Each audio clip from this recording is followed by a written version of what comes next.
Hello and welcome to another episode of Chuchu's Ranker. On this episode we're going to be discussing the discography of Iron Maiden. So Iron Maiden are one of the biggest and most influential bands in the history of metal. Formed in 1975 by bassist and band leader Steve Harris and guitarist Dave Murray. The band came to prominence during the new wave of British heavy metal scene. The first couple of records were more hard rock orientated, but soon the band found a new kind of style which was half prog rock, half heavy metal, kind of a hybrid of the two.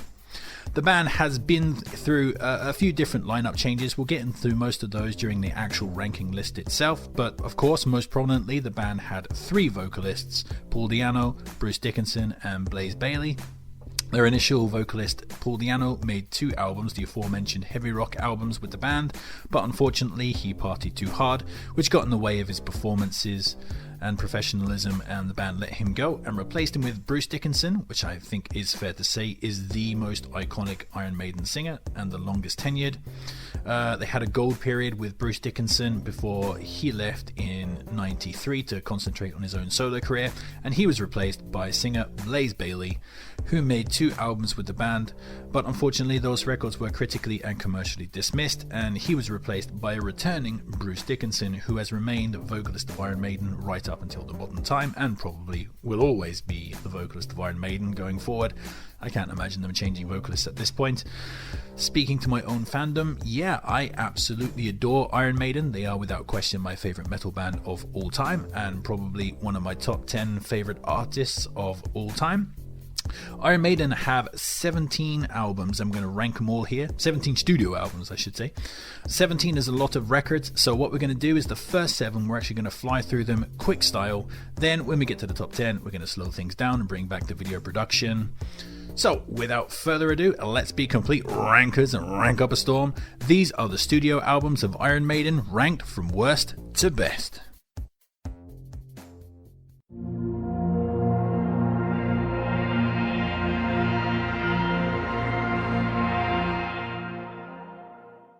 So, coming in last place, dead last, we have The X Factor from 1995. This was obviously the band's 10th album, hence the X of The X Factor.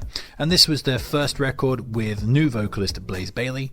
So Blaze has a kind of like a deeper, huskier voice than Bruce Dickinson, so the band kind of changed their style to fit his voice. So this record is much darker and more somber in tone than any other Iron Maiden record. And the best tracks on this really kind of suit Blaze Bayley's new kind of style. Sign of the Cross, the opener, is like really cool. Got some really good atmosphere and orchestral moments on that. Lord of the Flies, A Man on the Edge, really good like hard rocking songs. The Edge of Darkness, which is their song about the Vietnam War, kind of based on the movie Apocalypse Now, is really awesome and kind of badass. But the other songs on this record kind of suffer from being forgettable. I think it's the somber tone on this record. Like, to get that darker somber tone, they've gone with a murkier production, which ultimately makes the songs sound like a lot less dynamic than the previous records, and ultimately makes a lot of the poorer songs on this quite boring. So yeah, not like a terrible record. Like, I do like a good few tracks off of this, and I don't hate any Iron Maiden record, but yeah, definitely for me this is one I rarely reach for, and an easy bottom placing on this list.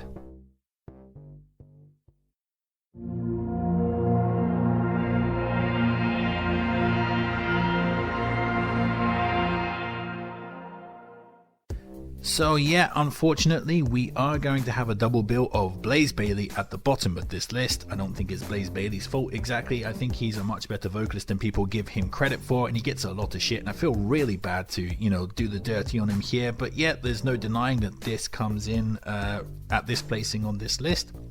So on this record, the band are kind of like abandoning the murky production of X Factor and have returned to just like a more colourful, dynamic sound.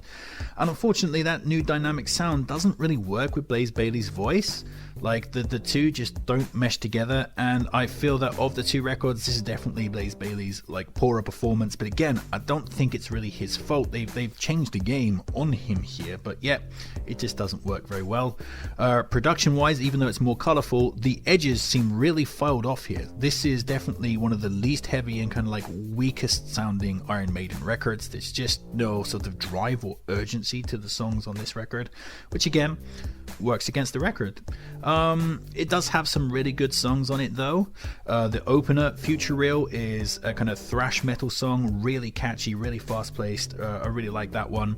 Lightning Strikes Twice has some really cool badass guitar work on it. Como Estas Amigos, the closing track, is kind of their song dedicated to the people who fought and died in the Falklands War, and it's a rare case of a beautiful Iron Maiden ballad, like a real rarity throughout their discography. But this record kind of really suffers from repetition. Like, a lot of these songs have sections that are just repeated ad nauseum. For example, The Klansman, like, good melodies on that, a decent song, but it just repeats itself just too much and ends up becoming, you know, a bit overlong and a bit boring. The same with The Educated Fool and Don't Look to the Eyes of a Stranger, and most importantly, the worst song on this record, which is The Angel and the Gambler, which is just the worst Iron Maiden song of all time. It's their only song that is legitimately terrible, in my opinion. If that song was like 4 minutes long, you know, it could probably get away with it, because I think it has enough kind of melody or interesting ideas to make a good, you know, 4-minute song, but they extend it to well over 10 minutes, and that extra time they don't fill with interesting guitar solos or atmosphere building pieces. They just fill it with Blaze Bayley singing the line, "Don't you think I'm a savior? Don't you think I could save you? Don't you think I could save your life?" 20 plus times. Oh my god, it's just the most like trauma, stress-inducing thing, and just one of those tracks that you hear and just immediately want to turn off the record. So yeah, unfortunately, Virtual 11 coming in low on this list.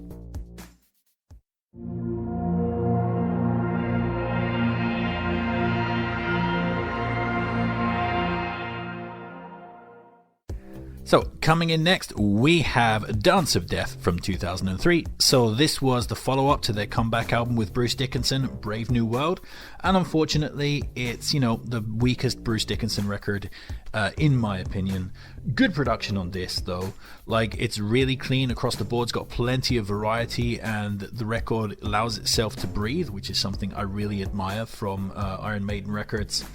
This record is a real mixed bag for me. Like, the songs fall into 3 different categories. There are songs I absolutely love off of this. There are songs that are just, you know, alright, passable. And there are songs I just don't care for. So, yeah, songs I love first. No More Lies, really cool epic, great guitar. Dance of Death, just a supercharged version of Number of the Beast. I absolutely love that. That's one of the songs that I mentioned that really kind of breathes. Love all the different breakdowns and sections of that. Really cool. Montségur, super catchy. One of my absolute favorite Iron Maiden songs. Passchendaele, their World War I epic, also really cool. So yeah, there are definitely some awesome tracks. And you have songs, like I say, which are just okay and get a pass. Those mostly consist of the first 2 opening tracks, Wildest Dreams and Rainmaker. Catchier, more radio-friendly songs. Yeah, they're just alright, you know.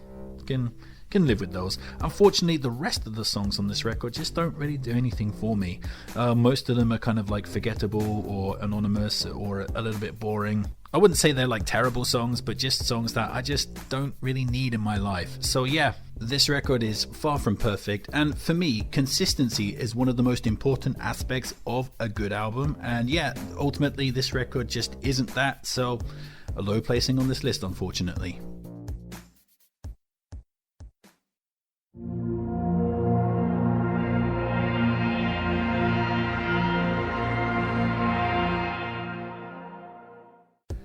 Next up, we have The Book of Souls from 2015. So this is a late period album. In fact, their penultimate album to date. Yeah, and unfortunately, during this late period, they've kind of come across this type of production style where it's like really heavy and kind of murky and makes everything sound kind of the same. And unfortunately, this and their following record, their most recent one, Senjutsu, have that same kind of production. I don't think that really helps these songs stand out. And yeah, this record is extremely bloated. This is a double album and it's 1 hour and 32 minutes long, which is way too long. I mean, when are you going to conceivably have the time to just sit down and listen to this? I mean, yeah, listening to this record start to finish, a real tall order. There are some really good songs on this though. The opener, If Eternity Should Fail, really cool epic. Speed of Light, catchy single. The Red and the Black, like really cool, like hard rock song, really love that one. Tears of a Clown, based on the tragedy of what happened to Robin Williams, yeah, that's got some emotion to it. And the closing track, Empire of the Clouds, even though it's 18 minutes long and I'm complaining about bloat, I still love that song. Like, sure, a few minutes of the piano parts could probably have been cut there, but the guitar solos just absolutely incendiary, like really awesome stuff. Really love that one. So yeah, this is a pretty decent record, and I think if you did cut a bunch of the more anonymous tracks from this, you'd have an absolute banger of an album. But ultimately, it's just that blow, just the over length and that production style, which doesn't make it any easier to listen to. Yeah, ultimately this has got to go low on the list, even though it's got some killer tracks on it.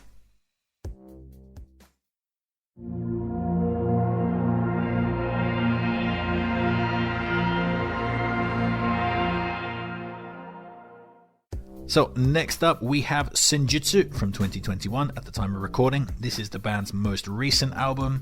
And yeah, my review for this is just a scrambled version of the Book of Souls. It's really bloated. It's an hour and 28 minutes, which mercifully is 10 minutes shorter than the Book of Souls, so that's definitely a plus in this album's column. It has the same kind of production, more grinding, relentless metal, and I think that works against these songs and makes them all kind of sound the same, so a bit of a shame there. However, I do think that the songs on this are a bit more consistent than the songs on Book of Souls. I think there are less forgettable songs on here, and yeah, some bangers as well. Senjutsu, absolutely love the opening title track, really fantastic. Stratego as well is really cool. Days of Future Past and the Time Machine, really cool epics. Time Machine in particular, really awesome. Darkest Hour, Death of the Celts, The Parchment. Again, like they're all kind of bordering on that 10 minutes plus, but they're really, you know, fun epics with great guitar solos, and there's a little bit of variety. Occasionally you get like clean breaks in there, so it does mix things up at least a little. Ultimately, I think this is a pretty solid late period Iron Maiden album. Yeah, good stuff, but it does lack that kind of distinctive, dynamic tone of like their best records, and hence ends up here lumped with Book of Souls relatively low on the list.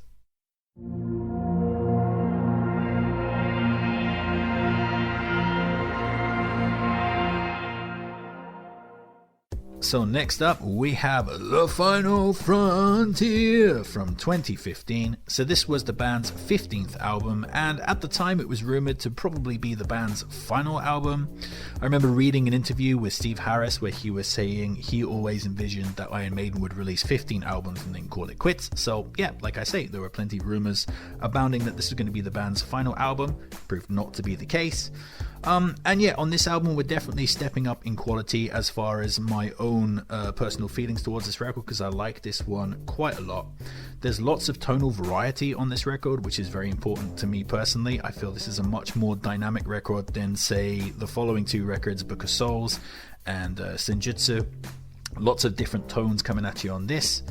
It is, however, still bloated. This is where the real hard bloat of Iron Maiden begins, because this is an hour and 16 minutes long, and that's just too long, you know. And this record could definitely stand to lose a couple of its weakest tracks, and I think if it did lose a couple of tracks, this would be scaling up the list. This would be higher on this list if it was a bit shorter.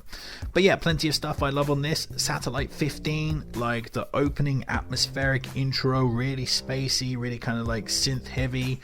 Sounds nothing like Iron Maiden ever did before or since. I wish they would do more of that type of stuff. And that launches into the kind of lead single, The Final Frontier, super catchy. El Dorado sounds like it could have come straight from the 80s material. That's really cool. Then you run through like one of my favorite sections of the record, Mother of Mercy, Coming Home, The Alchemist, like three shorter tracks. Like they're not 10-minute epics or anything. They're more concise, really cool, especially The Alchemist. Really love that one. Isle of Avalon has a kind of like murky, like weird soundscape to it. Really like that one. And Starblind, absolutely fantastic, like really atmospheric. Love the guitar riffs on that. Absolutely awesome song, one of my favorites, definitely my favorite from this record. Yeah, and then the last three tracks, to be honest, they're alright. They're okay. Again, swaying more towards the epic side. They're all kind of heading in the 10-minute kind of direction. And I think those are the 3 songs that could have been cut. If those 3 songs were cut off this record and it ended with Starblind, you'd have one of Iron Maiden's best records of all time. However, ultimately a bit too long for its own good. But still, yeah, I still like this one.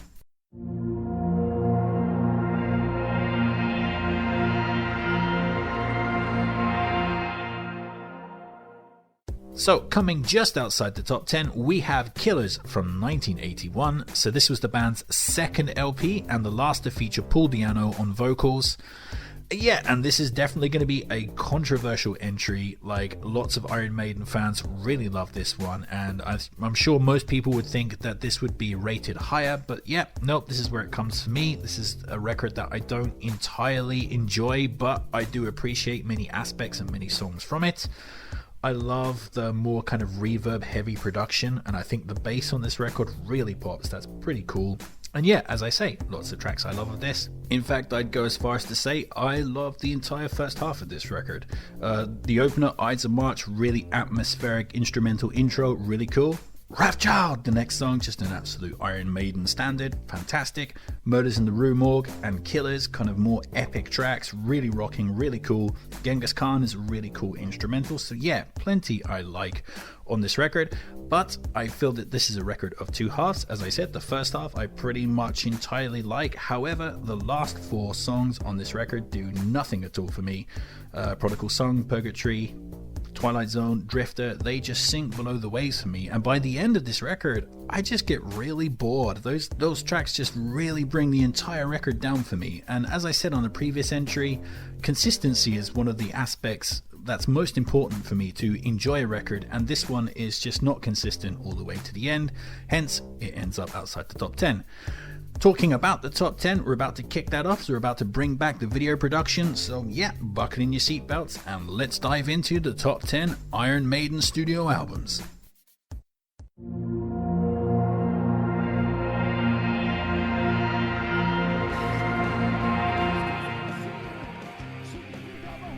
So we're going to be kicking off this top 10 with Fear of the Dark from 1992. So this was the last album of Bruce Dickinson's initial run with the band. After this he left to concentrate on his solo career. And on this record the band feel a little bit lost and directionless. Like they feel like they're searching around trying to forge a new path, a new direction, but not really finding it on this record. This record also suffers from pretty bad production. It's got that early 90s production that I've never really liked, where everything just sounds too clean and too digital and too synthetic in places.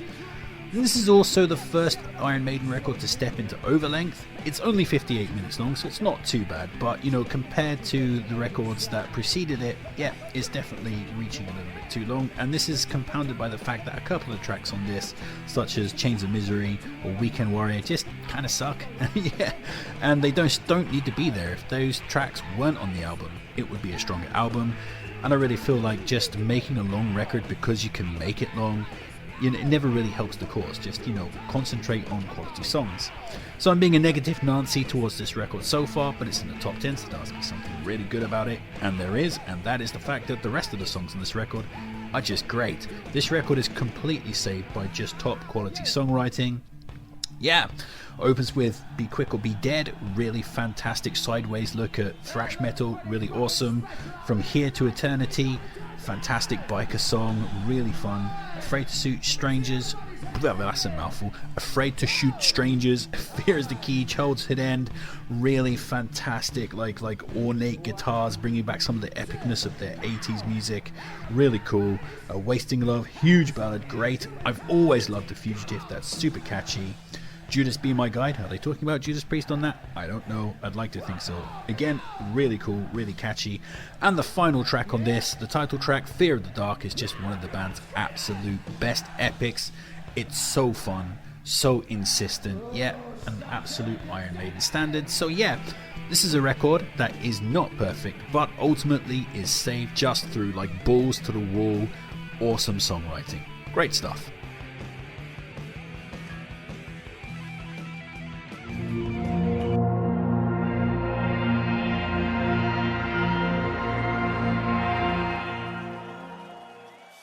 So next up, we're going to have No Prayer for the Dying from 1990. So this is the album that came directly prior to the last entry, Fear of the Dark.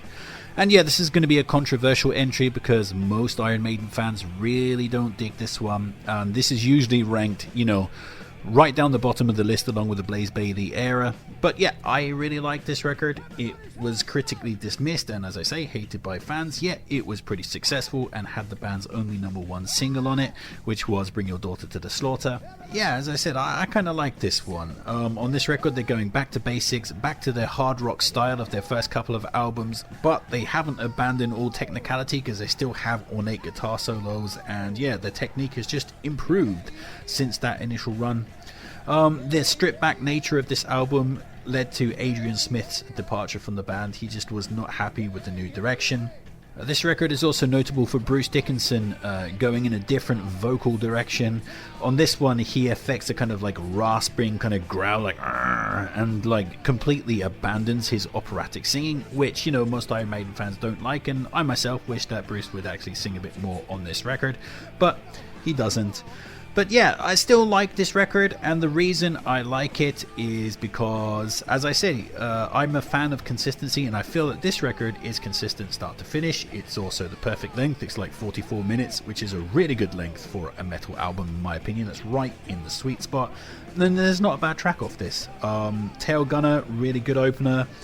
Holy Smoke, Bring Your Daughter to the Slaughter, really catchy singles. Public Enemy #1, Fate's Warning. Just everything that's good about Iron Maiden, just in a bite-sized format, really cool. The Assassin sounds nothing like any other Iron Maiden song, it's completely unique, I really love that. Run Silent, Run Deep, a really cool epic, and so is the closer, Mother Russia, which goes on for like 7 minutes or something, brings back a little bit of that epicness just to give you a little taste of it. So yeah, it's consistent, fun, manageable, and just full of really great songs. If you want to absolutely pummel this record, down in the comment section, please be my guest. But yeah, for me, I like it.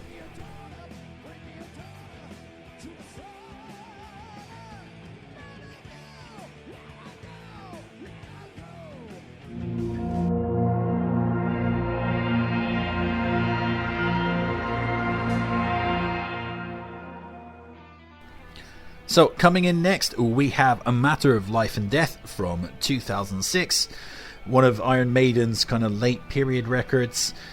Yeah, and to be honest, it's difficult to talk about this record in the context of talking about 17 Iron Maiden records. I mean, you kind of run out of things to say. This record really suffers from that. I mean, because this is just the usual Iron Maiden stuff here, just crunching guitar solos, grinding distortion, Bruce's like operatic vocals. And yeah, as usual with these late period albums, it is way too long. It's an hour and 12 minutes.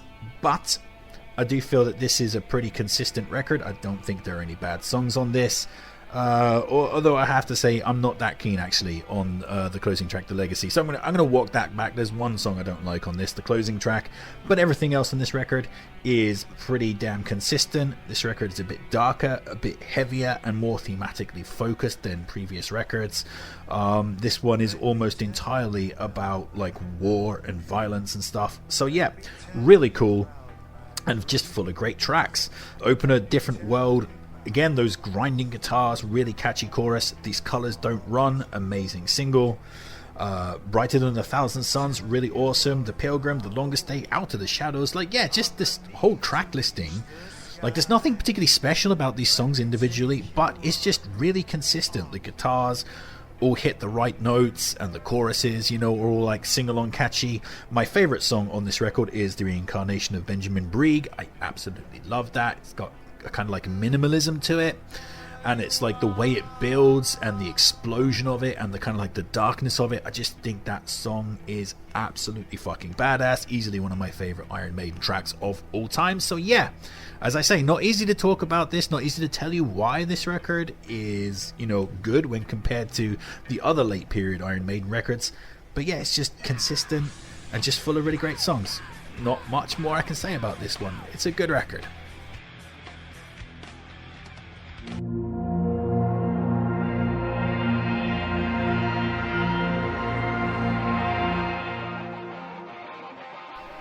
Next up, we have the band's self-titled debut album from 1980.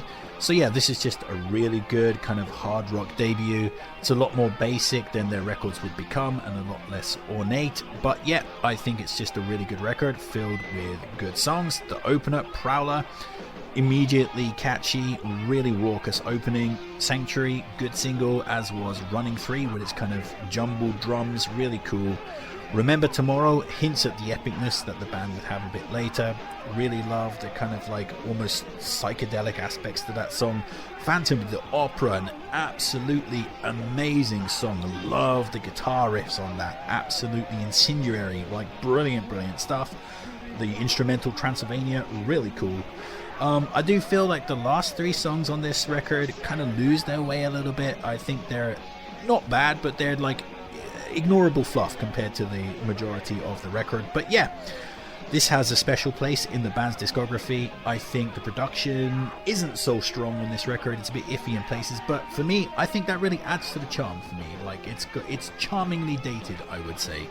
And yeah, like I say, this is important in the discography, and I just think this is a fantastic debut album and one of the masterpiece debuts of metal. Great stuff.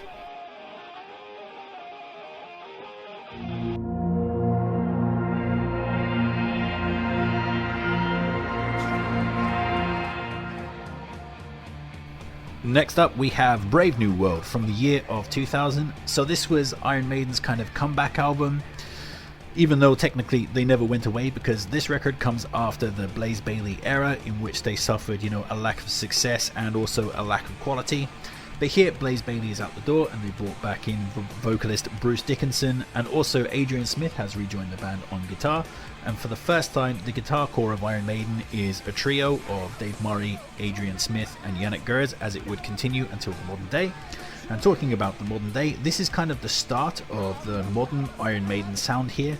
This is the record that really sort of set up the template for what they would chase off for pretty much the rest of their career. And on this record, I think the band have a lot to prove after their dip in success. And yeah, there's just a re-energized sound on this one. The band really, sounds like they have fire in the belly and a lot of passion, really going for it on this. I think this record is pretty consistent start to finish. I don't think there are any bad songs on this. It is 1 hour and 7 minutes long. That is too long in my opinion, and perhaps one of these songs could have been cut to make it a bit shorter. But yeah, plenty of great songs on this. The opening track and lead single, The Wicker Man, just immediately tells you that the band are back in full force. Really awesome, really catchy. Ghost of the Navigator, just really badass. Just love that relentless riffing on that. Absolutely one of my favorite Iron Maiden songs, really cool. Brave New World is great. Blood Brothers, really awesome. Dream of Mirrors, a fantastic epic. I absolutely adore the Nomad. I love the Eastern riffs on the Nomad. Again, one of my favorite Iron Maiden songs. Like, really awesome stuff. Out to the Silent Planet as well, really cool, really catchy, and with a lot of really good guitar solos on that. So yeah, this is definitely a return to form for the band at the time, and yeah, definitely a harbinger of the future of where Iron Maiden would go. Great stuff.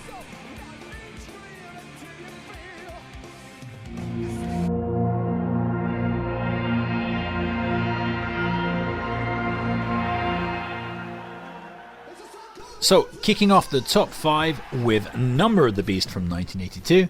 So this was the band's third album, and the first with the singer Bruce Dickinson, and also the start of the band's kind of golden period. On this record, they're moving away from the hard rock of their first couple of records, but they still have one foot still in more kind of basic songwriting. So I guess this is kind of like a transitional record between their previous records and the next kind of like proggish records that they would make. There is awesome, bright, clean production on this. Like, the production is just absolutely mind-blowing. I think everything pops. You can hear every single instrument that's ever played on this. Absolutely brilliant stuff. As I said, it's moving away from hard rock, but it's not quite as technically complex as their later records. But I think that kind of adds to the unique charm of this particular album. Yeah, and this is just an absolutely incredible record. This is one of the most important and influential metal records of all time. Almost a flawless track listing. Not quite, but we'll get into that in a minute. But yeah, fantastic songs on this. The opener, Invaders. just an awesome opener, really cool, really fast-paced and energetic. Children of the Damned, like an in-depth ballady type song, really cool.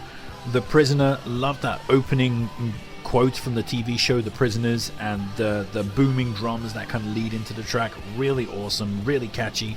22 Acacia Avenue points towards the more progressive stuff that would come later. Then you have the two classic singles from this record, The Number of the Beast, really catchy, and I love the way that the old NES Teenage Mutant Ninja Turtles game stole the bass line to make the main theme tune of that game. Small personal thing, but you know, something that always stuck in the mind when I was a kid. Run to the Hills with its like jumbled drums, really cool. And the closing track, Hallowed Be Thy Name, is just an epic closer. The guitar riffs on that are just absolutely incredible. It's often regarded to be the greatest Iron Maiden song of all time.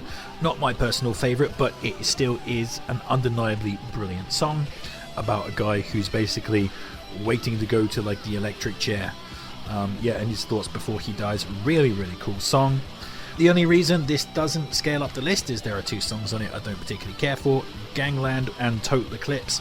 Kind of a bit fillery songs in my opinion. Yeah, and this record, like I say, lacks the complexity of the records that would follow directly in its wake, and I just like that more progressive element of their music, but still, this is just a spectacular record, and here, I think already in this top 5, we are into 5-star territory, so you can't go wrong with this record. It's absolutely brilliant. If you haven't heard this one, you are missing out. It's awesome.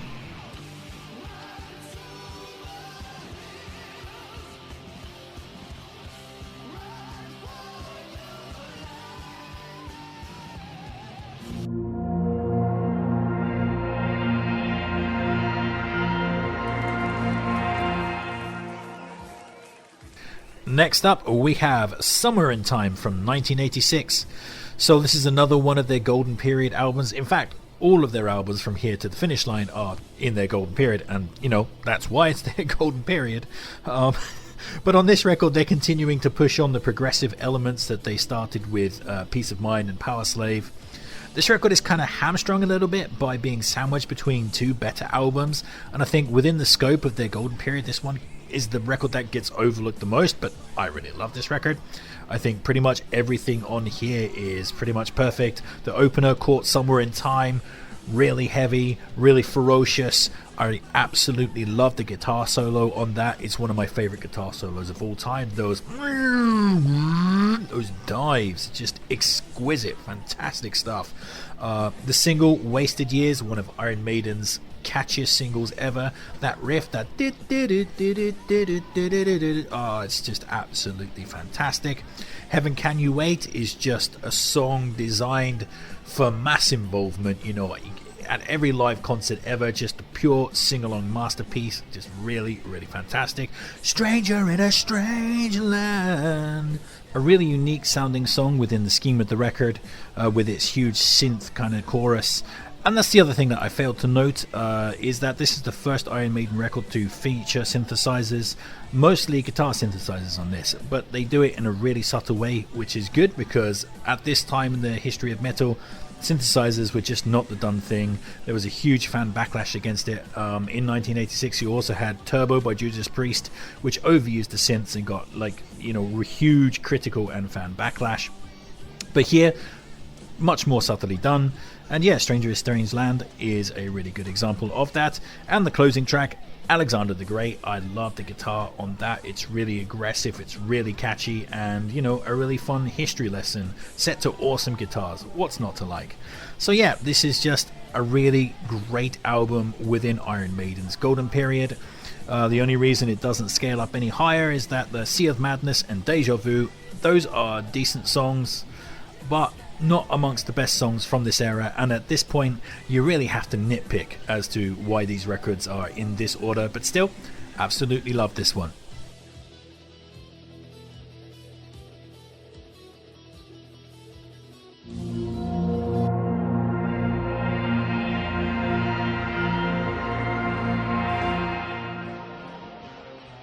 So, coming in third place and taking home the bronze medal, we have Peace of Mind from 1983. So this was the band's fourth album and the first album to pioneer that kind of progressive rock, heavy metal template that the band would chase off through the remainder of their career. And to that point, I feel that this is a really influential album. You can just hear this rippling throughout the entire history of metal. And here we are at 5-star perfection. Obviously, we were already at 5-star perfection a bit earlier on this list, but here we're at complete, total perfection. I think this record is just absolutely flawless. Great production on it. Like, it's really colourful. There's tons of variety. Yeah, it's just perfect. Kicks off with Where Eagles Dare. Really grinding, aggressive guitars on that. Really cool. Revelations balances out those grinding guitars with more like cleaner breaks, more ballady structure. Really cool. Flight of Icarus, amazing single and super catchy, and the way Bruce Dickinson hits those high notes is just insane. Die With Your Boots On and The Trooper, Iron Maiden standards, really anthemic sing-along tracks. Still Life, I feel that this one has a connection with the earlier Revelations, same kind of like half ballad, half grinding guitar structure, really cool. Quest for Fire, daft as a brush, stating that cavemen and dinosaurs live together, but I really love the melodies and the stop-start guitar on that, really fun. Sun and Steel, obsessed with Bruce Dickinson's fencing lessons, really cool. And the final track, Tamerland, is this album's epic. Just 7 minutes of really off-kilter melodies and awesome guitar solos. It's also based on the novel Dune, which was recently turned into a huge blockbuster movie by Daniel Villeneuve. Yeah, just an excellent way to end this record. So there you have it. This record is just perfect in my opinion.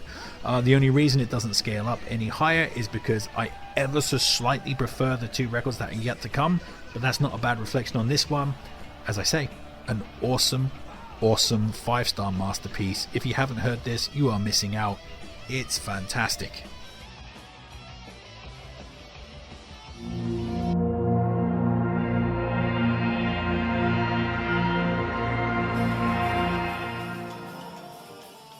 Silver medal time, and the silver medal is going to go to Seventh Son of a Seventh Son from 1988. So this was the final album of the band's golden period, and this is also the band's only proper concept album. And this is a concept album about a seer or prophet that could see the future and their own death and how people in society basically turned against them.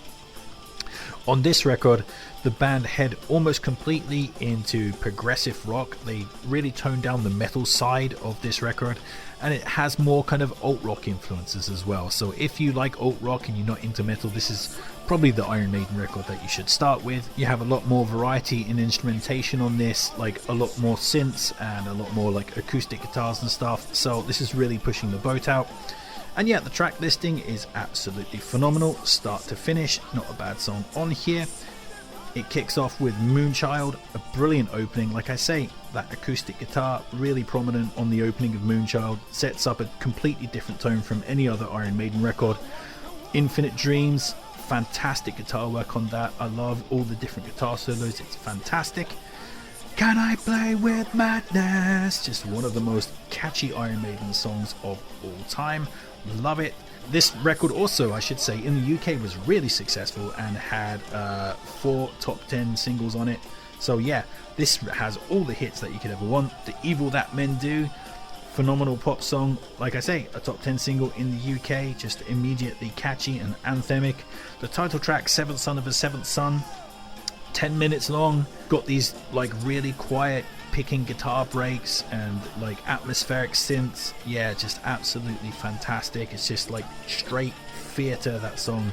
The Prophecy, ornate kind of Spanish trilly, or no, that's not true, they're not Spanish trills, they're kind of like traditional English folk riffs. Yeah, I think that open up this song, like really awesome. The Clairvoyant, like a really bouncing, energetic single, really awesome like booming bass work on that.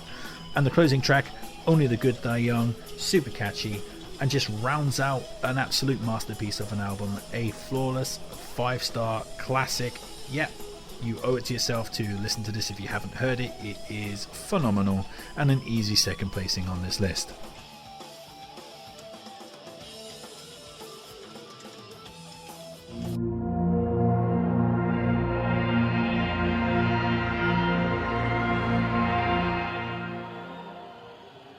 So finally, here we are at the top of the mountain, and the gold medal is going to go to Power Slave from 1984. So this was the band's 5th album, and this is easily the heaviest, most driving and aggressive album the band ever made. It's super exciting and fun, and it's colourful, it's great production, and even though it's relentless, it doesn't feel overcluttered, and you can hear every single piece of instrumentation that's ever played on this. I think it's a masterclass in like driving aggressive production. It's really, really cool. And yet, this is obviously like a 5, 6, 7 star masterpiece. All the stars in the world belong to this record. It is, in my opinion, the best metal album of all time. I absolutely adore it with every fibre of my being. Track listing is perfect. Kicks off with 2 back-to-back singles. Aces High about dogfighting. The Battle of Britain, really cool. 2 Minutes to Midnight. You know, the Doomsday Clock ticking down. Really catchy singles. Fantastic guitar solos. Lost for Words, a nice instrumental break with some strong melodies. Flash of the Blade, The Duelists, 2 songs about sword fighting, really catchy, really cool. Back in the Village, back in the village again. Yeah, just really, really catchy, sing-along fun. And the last 2 tracks are amongst Iron Maiden's greatest songs ever. Power Slave, the title track with its Egyptian riffs, absolutely fantastic. I love the moment when the track just kind of slows down and you get that really awesome guitar solo. Maybe the best guitar solo Iron Maiden ever put to tape. Absolutely phenomenal stuff. That can even get a chef's kiss. There it is. And Rhyme of the Ancient Mariner. At the time, it was the band's longest song at 13 minutes, but it's a 13-minute song that sounds like it's 5 minutes. Like, it's just so energetic and so badass. It has this middle section where the track just kind of stops and you have all this kind of creaking bass and this kind of poem and just pure theatrical entertainment. And the way it builds up and builds up after that sequence to like the guitar solo is just, it's just so spine-chillingly brilliant. I absolutely love it. One of the most perfect metal songs of all time, and rounds out a flawless masterpiece. As I've already said, my favorite metal album of all time. It's absolutely phenomenal. If you haven't heard it, what the hell are you doing? Oh my god, just drop what you're doing and go check this out. It's amazing. So there we have it. That's my Iron Maiden list. I'm sure that's almost certainly not your list, so please sound off in the comment section and tell me how you would rank their discography. Like, share, subscribe, and all that other kind of YouTube jazz. Look out for my top 10 list of Iron Maiden songs that might well be on the screen right now. Take care of yourself, but most importantly, just keep on ranking.